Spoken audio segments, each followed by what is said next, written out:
Hello friends, કેમ છો તમે બધા? તો આપણે આગળના પેપરમાં ચર્ચા કરી હતી ટોર્ટના આઈએમપીની. આપણે એ પણ સમજ્યા હતા કે ભાઈ આપણે કયા કયા પેપરો આપવાના છે. તો પહેલું આપણે પેપર આપવાનું છે ટોર્ટનું, બીજું પેપર આપવાનું છે ક્રિમિનલ લો 1નું અને ત્રીજું પેપર આપવાનું છે ક્રિમિનલ લો 2નું. પછી કોન્ટ્રાક્ટ અને સ્પેશિયલ કોન્ટ્રાક્ટ. આમ થઈને આપણે 5 પેપર આપવાના છે અને જેમાં આપણે 50% સ્કોર કરવાનો છે. એટલે 100માંથી 50 માર્ક્સ લાવવાના છે પાસ થવા માટે. અને આ જે કોન્ટ્રાક્ટ, આ જે કોન્સ્ટિટ્યુશન છે અને લો જનરલ્સ છે એમાં ખાલી પાસ જ થવાનું છે અને આના જે માર્ક્સ છે એ मेन एग्जाम में उमेराશે नहीं. ये वीडियो गुजराती और इंग्लिश दोनों मीडियम के लिए है. उसमें हमने tort, criminal law 1, criminal law 2, contract और स्पेशल कॉन्ट्रैक्ट की अगले वीडियो में बात की थी. अभी हम देखेंगे कि हमारे आंसर्स, मतलब कि ये जो हम क्वेश्चंस दे रहे हैं आईएमपी के, वो आंसर्स हम कब समझेंगे. तो वो बहुत ही जल्दी हम उसके लिए वीडियो बनाने वाले हैं आंसर्स के लिए. फिर પછી જોઈશું કે આપણે પેપર સ્ટાઇલ કઈ રીતે છે, તો અને પેપરો કઈ રીતે લખવા એ પણ આપણે થોડાક જ સમયમાં સમજવાનો પ્રયાસ કરીશું.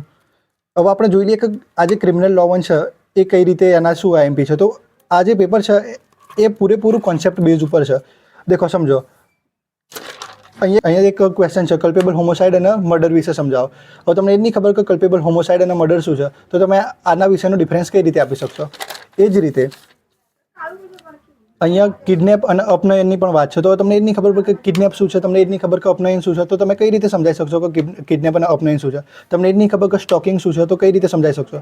તો એનો સીધો મતલબ છે કે ભાઈ આ પેપર અને પૂરેપૂરું કોન્સેપ્ટ બેઝ છે. તો આપણે એ રીતે જ સમજવાની આપણે કોશિશ કરીશું, બરોબર. તો આપણે પહેલાં ક્વેશ્ચન સમજી લઈએ કે કયા કયા આઈએમપી ક્વેશ્ચન્સ છે આપણા. તો પહેલો ક્વેશ્ચન છે ગુનાના વિવિધ તબક્કાઓ સમજાવો. એટલે કે જે ક્રાઇમ છે એના સ્ટેજ સમજાવો. હું કહી દઉં કે ઇન્ટેન્શન, પ્રિપરેશન, અટેમ્પ્ટ અને કમિશન આ ક્રાઇમના સ્ટેજ છે. પણ ઇન્ટેન્શન શું, પ્રિપરેશન શું, અટેમ્પ્ટ શું અને कमीशन શું, આ બધું શું હોય તો એ પણ આપણે समझવું પડશે. ठीक है ना. जैसे कि मैं बोल दूँ कि क्राइम के स्टेज है इंटेंशन, प्रिपरेशन, अटेम्प्ट और कमीशन. तो आपको कैसे पता चलेगा कि ये सब क्या है? तो आपको पूरा डिटेल में समझना पड़ेगा, तभी आपको पता चलेगा, नहीं तो आपका कॉन्सेप्ट ही रह जाएगा. ऐसे ही અમારો બીજો ક્વેશ્ચન છે બીએનએસની નવી ઉમેરાયેલી અને સુધારેલી જોગવાઈઓ. તો આની પહેલાં હતી આઈપીસી 1860. હવે જે આઈપીસીથી નવી બની બીએનએસ, तो અહીંયા કંઈક તો સુધારવામાં આવ્યું છે, तो શું સુધાર્યું છે, શું ઉમેર્યું છે એ પણ સમજવાનું છે. इससे पहले हमारी आईपीसी थी और उसमें आईपीसी में से बनी बीएनएस. तो उसमें जो भी ऐड हुआ है, जो भी चेंजेस किए हैं, वो हमें इस क्वेश्चन के थ्रू समझाना है. ठीक है. फिर हमारा तीसरा क्वेश्चन है बीएनएसના અધિકાર ક્ષેત્રમાંથી મુક્તિ આપવામાં આવેલા વ્યક્તિઓ વિશે ચર્ચા કરો. Discuss about the person who are exempted from the jurisdiction of BNS. मतलब कि ये बीएनएस के जुरिस्डिक्शन से कौन आज़ाद है उसकी बात करता है. फिर आता है आंतरिक और बाह्य अधिकार क्षेत्र, इंट्रा और एक्स्ट्रा टेरिटोरियल जुरिस्डिक्शन. मतलब कि ये अपना देश है भारत, तो इसके अंदर कब तक हमारा हक है और इससे बाहर कब तक हमारा हक है, उसकी ये बात करता है. तो ये भी हमको समझना बहुत ही इंपॉर्टेंट है. उसके बाद आता है शिक्षाની વિવિધ વિચારણી, એટલે કે થિયરી ઓફ પનિશમેન્ટ અને શિક્ષાના પ્રકારો, એટલે કે પનિશમેન્ટનો ટાઈપ. હવે થિયરી અને ટાઈપ શું છે? તો થિયરી એટલે કે વિચારસરણી છે, કે લોકો કેવી કેવી વિચારસરણી ધરાવે છે પનિશમેન્ટના થ્રુ, એ પણ આપણે ડિટેલમાં સમજીશું. ને ટાઈપ્સ એટલે કે કયા પ્રકારની પનિશમેન્ટ આપી શકાય છે એ પણ આપણે ડિટેલમાં સમજીશું. તો આ બંને પણ અલગ અલગ વસ્તુ છે. વિચારસરણી પણ અલગ છે અને પ્રકારો પણ અલગ છે. પછી જોઈશું રાઇટ ઓફ પ્રાઇવેટ ડિફેન્સ, એટલે કે સ્વ બચાવનો અધિકાર. તો આના ક્વેશ્ચનને ફેરવીને બી પૂછી શકે છે, એવું બી પૂછી શકે છે વ્યક્તિના સ્વ બચાવના અધિકાર વિશે જણાવો, કાં તો મિલકતના स्व बचावना अधिकार विषय जनाओ.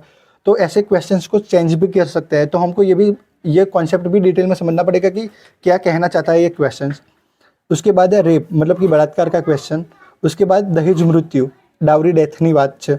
પછી સાપરાધ મનુષ્યવધ ક્યારે ગુનો બનશે તે વિશેની સમજૂતી ખૂનના ગુન્હાના અપવાદો સહિત સમજાવો. એટલે કે ભાઈ એક્સેપ્શન્સ સાથે સમજાવવાનું છે. When culpable homicide is a murder, explain it with the exceptions applicable to the offences of murder. પછી અબેટમેન્ટ એટલે ઉશ્કરણીની વાત છે, કે ભાઈ કોઈ વ્યક્તિ કોઈને ચડાવે છે અને એ પછી કોઈ ગુનો થાય છે એની વાત છે. પછી સંમતિથી કરેલું કૃત્ય, કે ભાઈ કોઈએ પરમિશન આપી દીધી તે કૃત્ય કરવા માટેની, પછી એની જોડે કંઈક પ્રોબ્લેમ થાય છે એની આ વાત કરે છે. પછી શોર્ટ નોટ સમજીશું તો હર્ટ અને ગ્રીવિયસ હર્ટ શું છે, એટલે કે વ્યથા અને મહાવ્યથા શું છે. પછી કિડનેપ, અપનયન શું છે.